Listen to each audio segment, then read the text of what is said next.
Assalamualaikum warahmatullahi wabarakatuh, pemirsa Sultan TV, selamat sore semuanya. Apa kabar? Semoga dalam keadaan sehat dan di hari ini tetap bersemangat ya untuk menjalani aktivitas tentunya di H-5 kalau tidak salah, H- Lebaran ya, H-5 Lebaran. Nah, seperti biasa pemirsa, sebelum nanti kita membahas tema yang sangat menarik di hari ini, kita ingatkan kembali untuk Anda yang belum memfollow media sosial kita di Instagram kita di @sultantv.co dan juga @beritasultantv, fanpage Facebook kita di @kreatifsultan dan juga YouTube streaming kita di Sultan TV.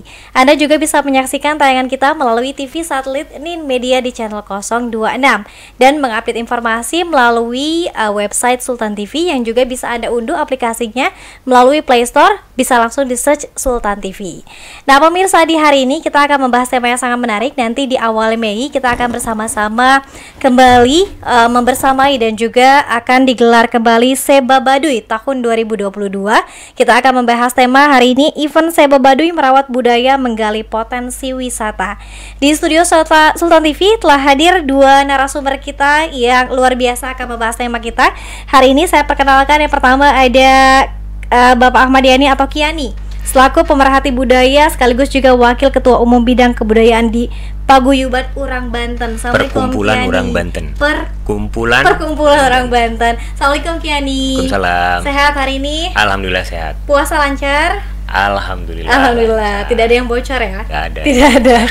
Baik. Narasumber kita yang kedua ini ada Kang Aji Setiakarya atau Abah Roji ya, selaku kreatif panel sekaligus juga sebagai owner Sultan TV. Assalamualaikum. Waalaikumsalam. Kang Aji sehat? Ya sehat, alhamdulillah. Puasa ya. juga lancar, Kang Aji? Harus lancar. Harus lancar, tidak ada yang bocor ya? Nggak boleh. Tidak boleh ada yang bocor. Oke, mungkin kita bahas dulu soal Seba Baduy ya, Kiani dan juga Kang Aji. Ini setelah mungkin diterjang pandemi COVID-19, mungkin Seba Baduy ini ada sedikit perubahan di tahun lalu, ada keterbatasan orang yang dikirim dan lain sebagainya. Mungkin dari Kang Aji dulu ya. Ini bagaimana Kang tanggapannya terkait dengan Seba Baduy yang insya Allah kembali digelar di tahun 2022 ini? Ya, harusnya ke Kiani dulu. Nih, nanti. Boleh, nanti panjangnya Ya, ke saya Kiani dulu, soalnya kan kalau saya kan di ujungnya. Kalau di pangkalnya kan dari beliau. Oke, Kiani Gitu. gimana tanggapannya? Ya, ini sesuatu yang menarik karena setelah 2 tahun kemarin COVID ini juga merubah pola Seba Baduy. Ya, yang mestinya Seba Baduy dilakukan ramai-ramai. Ya.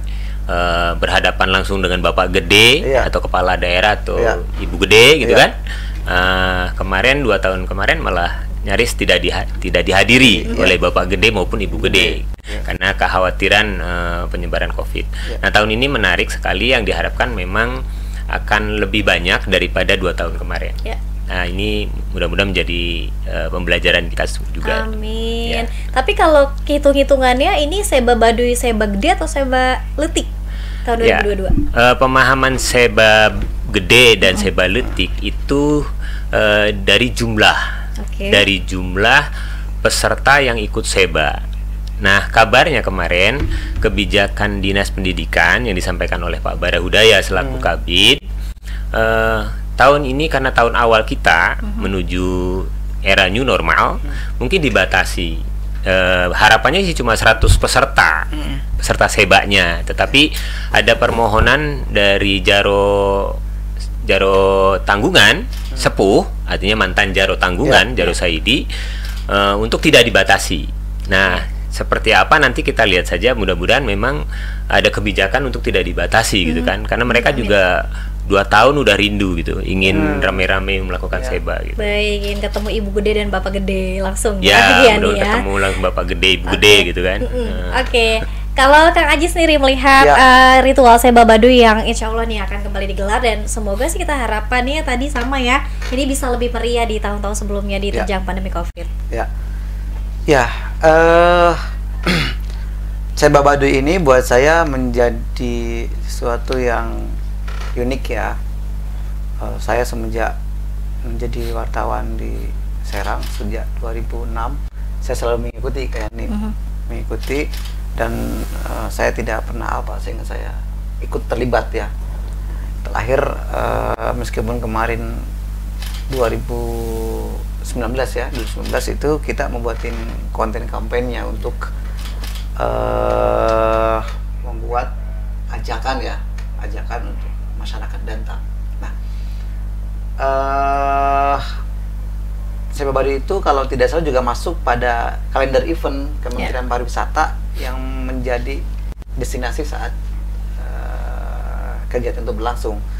Biasanya kisaran Mei ya, antara April sama Mei ya, karena itu biasanya waktunya tidak persis seperti tahun-tahun lampau ya. Ya, karena ikuti kalender mereka, karena, bukan kalender kita ikuti kalender mereka. Nah, sehingga beberapa instansi yang terlibat waktu itu di Parkraf ya, tapi sekarang sudah bergeser lagi karena itu tupoksinya di Kemendikbud ya, di di Dinas Pendidikan dan Kebudayaan. Nah, kalau saya melihatnya bahwa sepanjang 2 tahun kemarin itu sudah tidak menjadi disimpelkan gitu karena beberapa potensi berisiko. Nah, kali ini rasanya memang momentum untuk kemudian kita bangkit nih. Nah, mohon izin nih Pak Yani, kalau dari perspektif saya, perspektif kreatif ya, melihatnya ini sebagai potensi Seba Baduy. Buat saya itu menjadi resource yang bisa kita kapitalisasi untuk menarik orang sebanyak-banyaknya ke Banten. Karena ini tidak ada di bagian manapun, karena khusus ini hanya di Baduy kan gitu kan.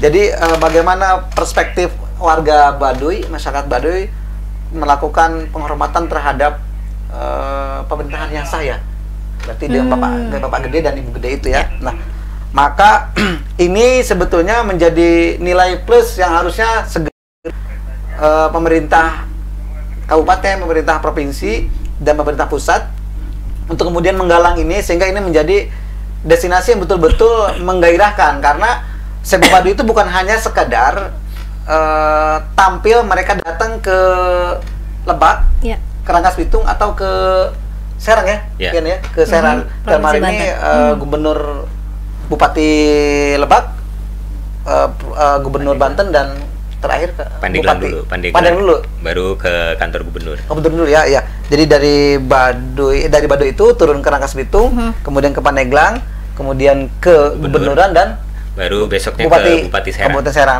dan itu menurut saya sangat luar biasa, sangat unik, dan kita harusnya ikut terlibat dan mempackage event-event. Nah, ini juga mungkin buat kawan-kawan yang aktif di event juga bisa mengkapitalisasi ini. Apakah misalnya paket tour misalnya kan untuk dalam 2-3 hari itu kan, berarti 3 hari ya? Ini ya? 3 hari. Misalnya kan? Tanggal 5, tanggal 6, tanggal 7. Tanggal 7. Nah, jadi misalnya di Rangkas, kemudian itu bahkan kawan saya seorang reporter dari Reuters pernah ngikutin, memang saking pengennya tahu prosesnya itu. Jadi dari Lebak jalan Rangkas Bitung ya ke Pandeglang, ke Serang mereka ikutin.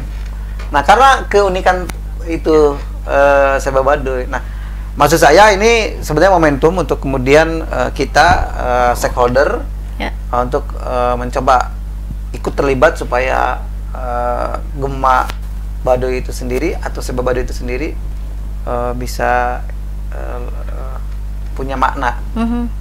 Gitu. Menurut saya sih. Oke, baik. Ini ada dilakukan kreativitas yang bisa kita lakukan untuk kemudian juga mendorong dan juga menggemakan Seba Baduy ya. Ini perspektifnya luar biasa ya Kiani ya. Ini ada sesuatu perspektif yang lain.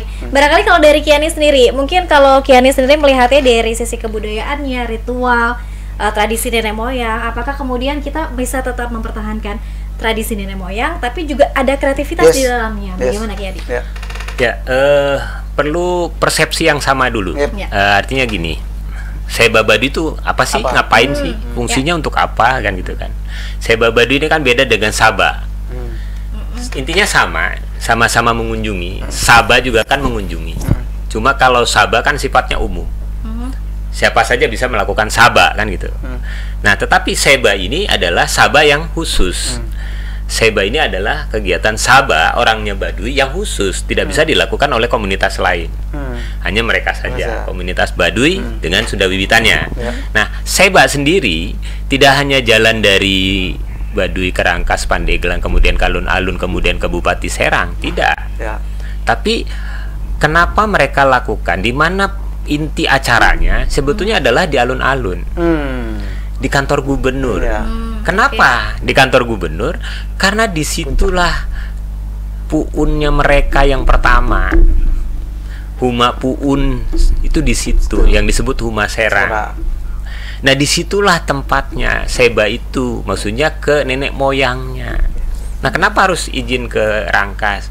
Kan yang pun dilintasi, wilayah yang dilintasi, mereka sopan. Izin dulu ke pemerintah setempat. Mereka mau ke Serang lewat Pandeglang, izin dulu ke pemerintah Pandeglang. Baru ke kantor gubernur. Saat mau pulang dia izin lagi ke Serang. Tidak hanya di situ, mereka juga harus membasuh muka atau bagian tubuhnya ke Cibanten sebagai bagian dari ritualnya. Tidak sampai di situ. Besok setelah mereka seba kepada Bapak Gede, gubernur dalam hal ini, besok paginya mereka ke Bupati Serang. Karena wilayahnya masih dianggap sebagai wilayah kabupaten. Mungkin setelah pindah ke Ciruas, mungkin kita kirim ke Pemkot gitu kan, ke Pemkot Serang gitu. Nah, tidak di situ juga, setelah itu ke Banten Lama.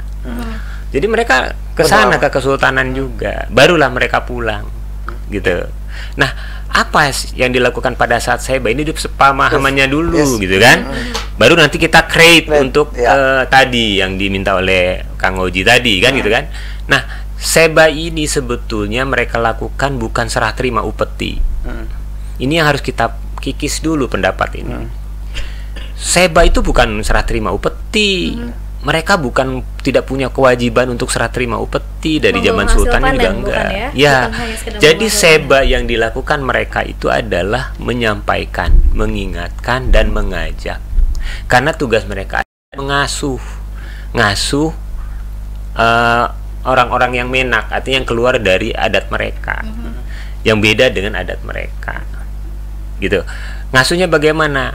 Nah, mereka menyampaikan di dalam ritual Seba itu apa yang terjadi, kerusakan-kerusakan alam di Gunung Karang, di Gunung Pulau Sari, di Gunung Galunggung, di Gunung Salak, di Gunung Halimun, di Gunung Anak Krakatau, di Hutan Anu, di Hutan Ujung Kulon dan sebagainya, itu disampaikan. Kemudian diingatkan untuk pemerintah segera bertindak, memperbaiki, melindungi, mereboisasi dan sebagainya. Kenapa? Karena kerusakan-kerusakan air di mana-mana pun mereka tahu. Mereka ada petugas namanya Panggiwa. Itu secara sukarela keliling. Nah, itu semua dilaporkan pada saat Seba. Disampaikan dengan Sudabuhu.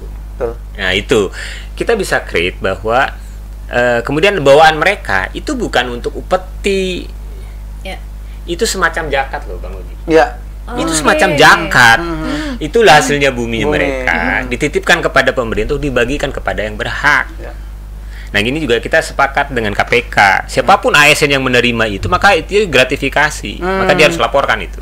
Oh, gitu ya? Iya. Kita sudah kerjasama dengan KPK. Selama dia tidak membawa serta bawaan Seba tadi, maka tidak kena gratifikasi. Tapi ketika dia ambil itu bagian Seba tadi, maka dia kena gratifikasi dan wajib lapor. Kan itu bukan peruntukan ASN, bukan untuk Bapak Gede. Itu semacam zakat loh, untuk mustahik. Iya, jadi itu yang harus dipahami. Ini menariknya kenapa? Betul kata Bang Oji. Gak ada loh suku adat lainnya. Mereka peduli sama kita loh. Coba kalau mereka nggak jaga alamnya, kita minum air dari mana? Mandi dari mana kan? Ya mungkin itu.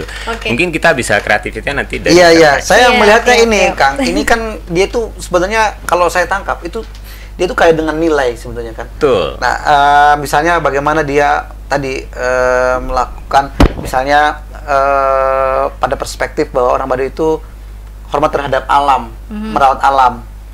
Nah, nggak boleh sembarangan. Dan saat momentum Seba itu kan melaporkan, ibarat tadi menyampaikan. Nah, dari beberapa karena mereka kegiatannya kan di bukit ya, di bukit sana, sehingga mungkin juga mau tidak mau ini menjadi poin-poin yang harus kemudian menjadi refleksi. Kalau saya melihatnya ini harusnya juga menjadi setiap tahun kan itu ada yang berbeda laporan-laporan itu. ya kan? Nah, menarik sebetulnya kalau pemerintah kemudian menghimpun refleksi itu, kemudian diinternalisasi terhadap masyarakat kita, terutama anak milenial ini. Ya. Misalnya ada pepatah panjang temenang dipotong, pendek temenang disambung. Itu kan filosofi hidup warga Baduy yang kemudian mungkin kalau diartikan simplistik, ini apa sih? Hanya sekedar motong kan? Ya boleh-boleh saja sebetulnya. Kalau misalnya merusak kan gitu. Kalau misalnya udah manjang, merusak ya harus dipotong. Tapi sebetulnya bukan itunya, tapi filosofi hidupnya. Jadi kalian kalau kita nih kalau misalnya hidup ya nggak boleh berlebihan begitu kira-kira. Bahasa apa adanya apa adanya. Jadi filosofi hidupnya itu. Nah, kaitan dengan kreativitas itulah yang kemudian saya berpikir, nah dia punya nilai itu. Nah, nilai ini gimana sih mengaktualisasinya terhadap warga atau masyarakat milenial ini. Nah, ini yang kadang-kadang saya berpikir apakah misalnya butuh visualisasi, kan? Gitu. Nah, apakah misalnya saat momentum Seba Baduy itu boleh nggak sih Kang misalnya ini diskusi karena kan beliau nih pakarnya, jadi sehingga tetap saja karena tema kita adalah bagaimana merawat kebudayaan, tapi juga menciptakan menggali potensi pariwisata. Nah, kalau pariwisata tentu destinasi itu kan ada beberapa tujuan tuh. Misalnya ada multiplier efek terhadap masyarakat sekitar, sehingga saya yakin dengan kedatangan Seba Baduy itu bisa memberdayakan, tadi juga semangatnya memberdayakan masyarakat sekitarnya, sehingga dengan begitu kita bisa ikut terlibat gitu dan punya efek ekonomi juga ke masyarakat. Kalau misalnya di create secara maksimal. Secara maksimal, ya, tapi tidak melanggar nilai lain dan sebagainya, begitu ya, Kang Haji ya? Itu bisa dilakukan sebetulnya, karena ritual itu sebentar saja. Ritual sebanya itu sebentar saja. Ketika Jaro Saidi, Jaro Tanggungan atau Tangkesan menyampaikan dengan Sunda Buhunnya, itulah ritualnya.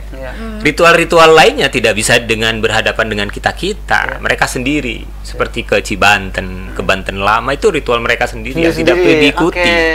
Iya, tidak bisa diikuti. Jadi sebentar saja. Kemudian kita mau meng-create itu menjadi sebuah event yang menarik, ya kan? Itu sangat bagus sekali, karena malam Seba nanti tanggal 6 malam tanggal 7 kami juga ini kan pentas seni. Jadi PUB menyumbangkan pentas seni. Itu patingtung, kemudian debus, kemudian silat, terumbu gitu. Oke, nanti kita akan bahas lagi Kang Haji dan juga Kiani, bagaimana kemudian tadi kalau bahasa Kang Haji sih mengkapitalisasi terkait dengan event Seba Baduy untuk kemudian menggali potensi wisata dan juga bisa memberikan multiplier efek begitu ya dari kegiatan Seba Baduy. Tetap bersama kami pemirsa dalam Bincang hari ini.